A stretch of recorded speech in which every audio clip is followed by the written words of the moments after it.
Assalamualaikum warahmatullahi wabarakatuh. Terima kasih Tuan dan Nona yang sudah tekan tombol like dan berkomentar juga. Oke, kita lanjutkan saja ceritanya sambil bawa jalan-jalan. Si bocil mau jalan-jalan katanya. Yuk guys. Bab 339 sampai 40 bab 339 pengaturan tindak lanjut. Halo Nyonya, kita bertemu lagi. Wajah gemuk Luo muncul di depan Qin Fanglan. Ya, Fatih Luo berkata dengan nada mencela, lihat dirimu, aku sudah mengatakan bahwa istriku adalah wanita bangsawan dan harus lebih lembut. Mengapa kamu masih begitu kasar?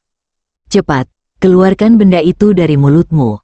Monyet itu melangkah maju dan melepaskan benda yang tersumbat di mulut Qin Fanglan. Itu kamu, apa yang akan kamu lakukan? Sudah kubilang, aku dari keluarga Xie, jika kamu menyentuhku, kamu tidak akan mendapatkan hasil yang baik. Qin Fanglan berusaha keras untuk terdengar kasar. Tapi wajahnya yang pucat dan kata-katanya yang gemetar tidak mengintimidasi. Fatih Luo dan orang-orang di sebelahnya tertawa terbahak-bahak. Kemudian, ekspresinya tiba-tiba berubah, dan dia menamparkan wajah Qin Fanglan dengan keras. Sialan, jalang tua. Beraninya kamu mengadakan pertunjukan seperti itu untukku sekarang. Wajah gemuk Luo yang gemuk penuh keganasan, kulit Qin Fanglan berubah drastis. Bah, sialan kamu, meskipun kamu tidak tahu malu sebelumnya, kamu masih berani memarahiku. Fatih Luo merasa kesal dan menamparnya beberapa kali lagi dengan punggung tangannya. Qin Fanglan dipukuli begitu keras hingga dia berteriak, beraninya kamu memukul saya? Tahukah kamu istri siapa saya?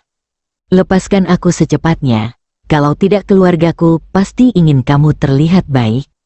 Fatih Luo mencibir, keluarga kelas 3 berani menggunakannya untuk menakut-nakuti orang. Apa menurutmu aku ini orang udik? Qin Fanglan telah ketakutan sejak lama, jadi dia menunjukkan bahwa nama keluarga Xie mungkin berguna. Sekarang ketika saya mendengar bahwa orang-orang ini tidak peduli sama sekali, saya tidak dapat menahan diri lagi, hidung dan air mata saya mengalir bersamaan.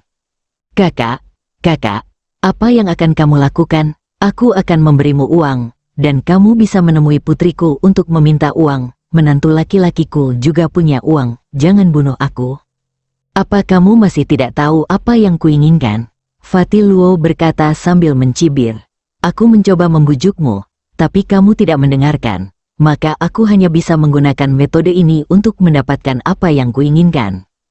Pikiran Qin Fanglan berada dalam kebingungan, dan butuh beberapa saat baginya untuk menyadari bahwa target pihak lain adalah mangkuk porselennya. Saat ini, dia tidak merasa menyesal. Jika dia mengetahui hal ini, dia mungkin akan mengirimkannya langsung ke Nyonya Xie. Meskipun dia akan mendapat lebih sedikit uang, setidaknya itu akan aman. Qin Fanglan tidak pernah membayangkan bahwa orang-orang ini akan begitu berani hingga berani menculiknya. Benda itu sudah tidak ada di tanganku. Aku memberikannya kepada nenekku. Apa, Anda dapat mengetahui bahwa mangkuk porselen adalah harta karun pada pandangan pertama, dan menilai dari reaksi wanita itu hari itu, dia juga tahu bahwa itu berharga. Oleh karena itu, dia tidak berharap Qin Fanglan memberikan sesuatu. Bos, apa yang harus kita lakukan sekarang? Apakah wanita ini tidak berguna?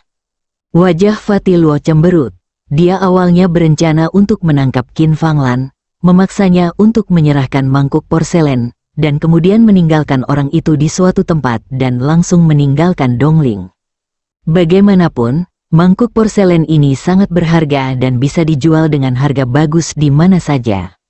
Namun sekarang, meminta pembayaran menjadi rumit.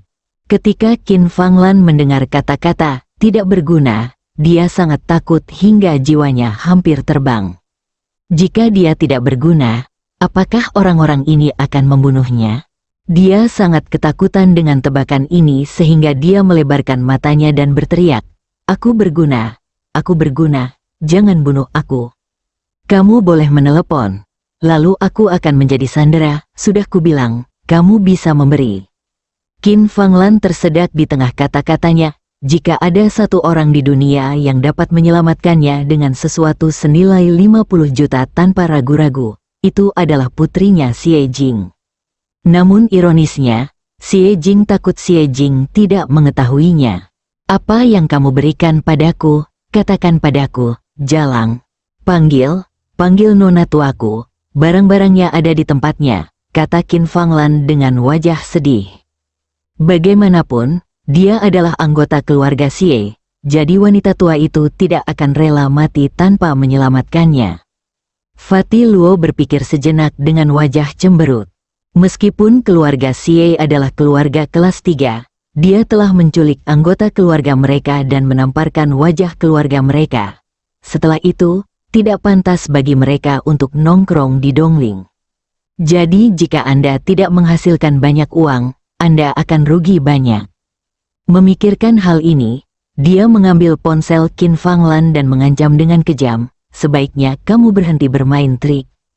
Berita penculikan Qin Fanglan langsung dilaporkan ke Ye Yan oleh Zhang Chuxue. Orang-orang ini bergerak sangat cepat, katanya tanpa nada gugup. Di ujung lain telepon, Zhang Chuxue bertanya, saudaraku, wanita tuamu mungkin tidak akan mengeluarkan mangkuk porselen dengan mudah untuk menyelamatkan orang.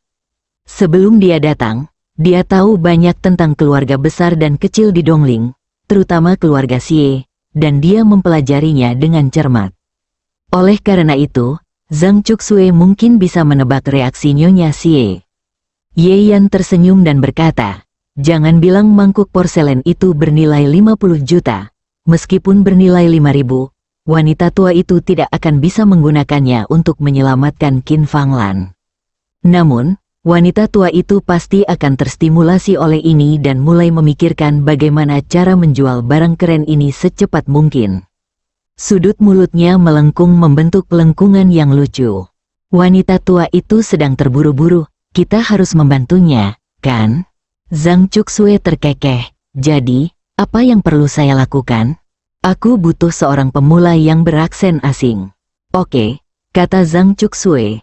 No ufeo riche artinya kurang pengetahuan, dan aksen asing berarti tidak ada keraguan.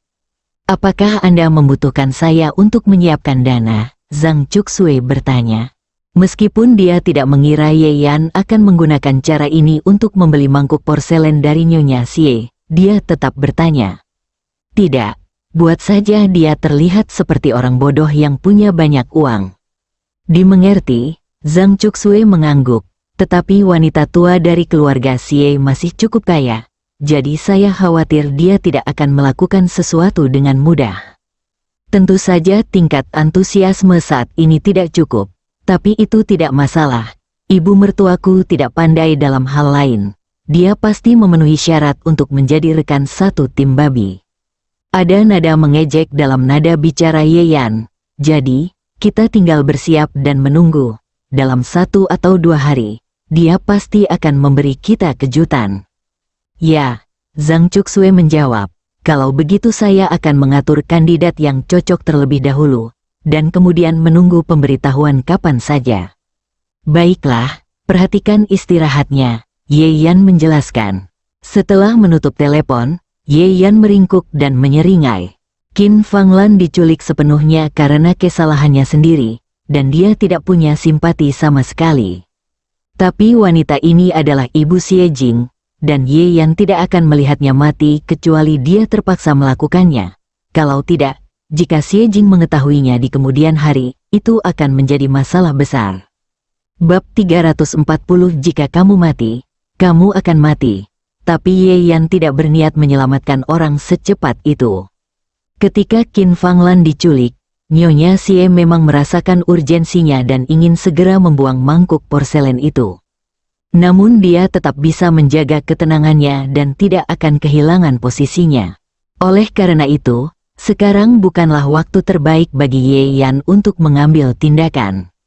Namun, saya khawatir Nyonya Xie masih belum cukup mengenal Qin Fanglan. Ye Yan yakin ibu mertuanya pasti akan memberi kejutan besar pada Nyonya Xie. Waktu kembali ke masa tak lama setelah Qin Fanglan meninggalkan villa keluarga Xie. Nyonya Xie sedang menghitung berapa keuntungan yang bisa didapatnya dari lelang ini, ketika ponselnya tiba-tiba berdering. Dia mengambilnya dan mengerutkan kening. Ini Qin Fanglan lagi. Apa yang dilakukan wanita bodoh ini tanpa henti? Dia menerima jawabannya dengan tidak sabar, dan setelah mendengarkan beberapa kata, wajahnya sedikit berubah. Pihak lain dengan cepat menutup telepon.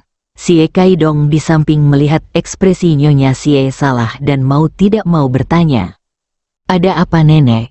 Apa yang terjadi? Qin Fanglan diculik. Ekspresi wajah Ni Xie merupakan campuran antara keterkejutan dan tawa. Ah, Xie Kaidong linglung. Pihak lain memintaku untuk mengambil mangkuk porselen itu sebagai gantinya.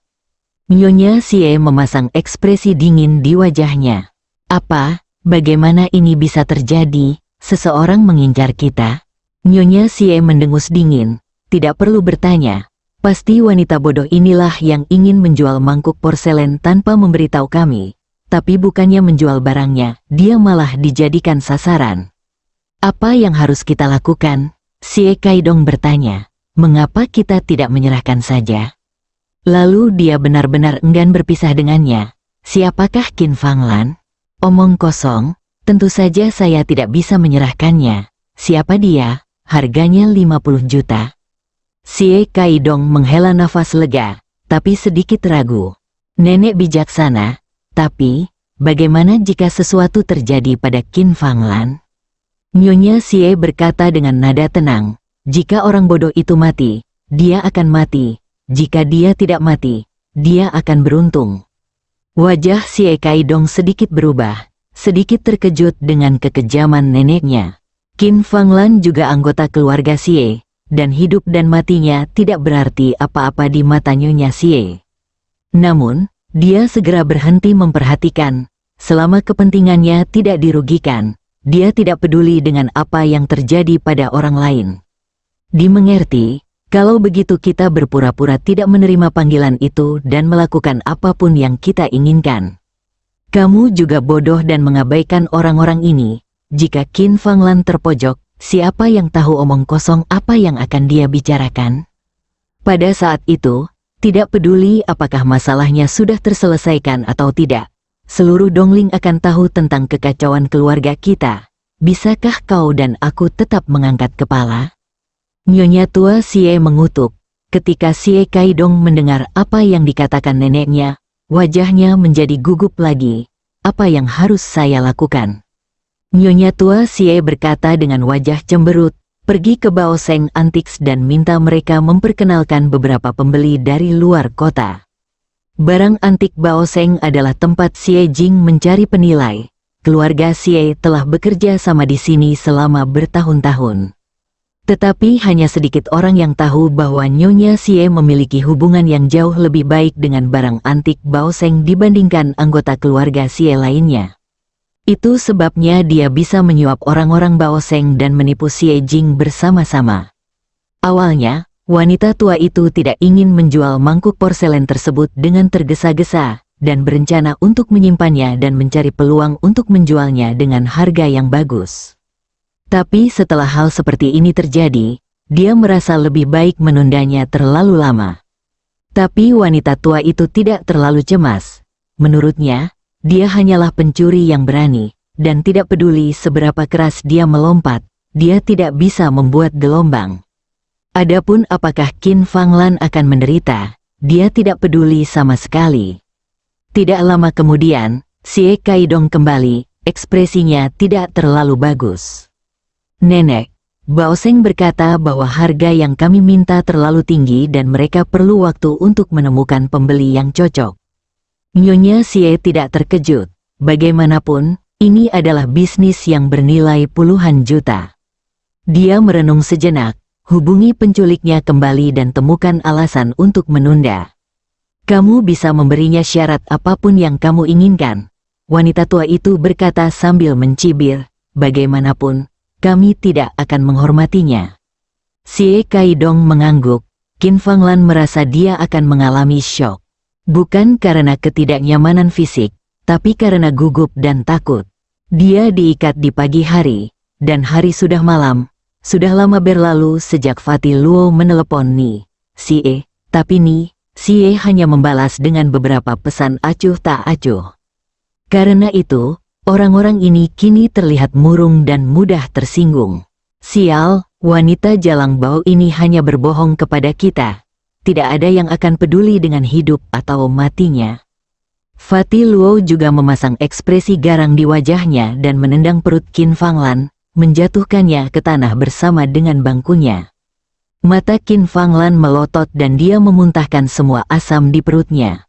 Tapi dia mengabaikan rasa sakitnya dan berlutut di tanah. Tidak, tidak, Nyonya tua pasti setuju. Saudara-saudara, harap tunggu. Aku sedang menunggu ibumu. Monyet itu bergegas dan menendang Qin Fanglan satu demi satu. Mereka semua adalah perampok makam di masa lalu. Meskipun Feng Sheng kemudian memperketat cengkeramannya, mereka tetap tidak dapat mengubah sifat jahat mereka. Kini, harta karun yang semula dianggap mudah didapat malah tidak terlihat, dan orang-orang tersebut tak bisa lagi menahan amarahnya. Tolong, ampuni hidupku. Tidak, teriak Qin Fanglan keras, karena tangannya terikat dan dia bahkan tidak bisa menutupi wajahnya. Monyet itu memukulinya beberapa saat, lalu Fatih Luo berkata, "Oke, jangan pukul orang itu sampai mati, kita juga dalam masalah." Dia berjongkok di depan Qin Fanglan. "Saya hanya menginginkan harta berharga itu sekarang, tetapi Anda tidak berguna sekarang, yang membuat saya sangat tidak bahagia. Sebaiknya kamu punya ide baru, kalau tidak, aku tidak punya pilihan selain menjualmu." Fatih Luo mengulurkan tangan dan menjambak rambut Qin Fanglan, dan berkata dengan senyum sinis, "Perhatikan baik-baik, wanita tua ini cukup tampan. Saya yakin dia akan setuju dengan selera beberapa bos di selatan." Qin Fanglan hampir tercengang. Tidak, tolong. Jika ini dijual, itu lebih buruk dari kematian." Qin Fanglan menangis. Ada cara lain. Sekarang, dia tidak terlalu peduli lagi. Aku juga punya anak perempuan. Kalian harus meneleponnya.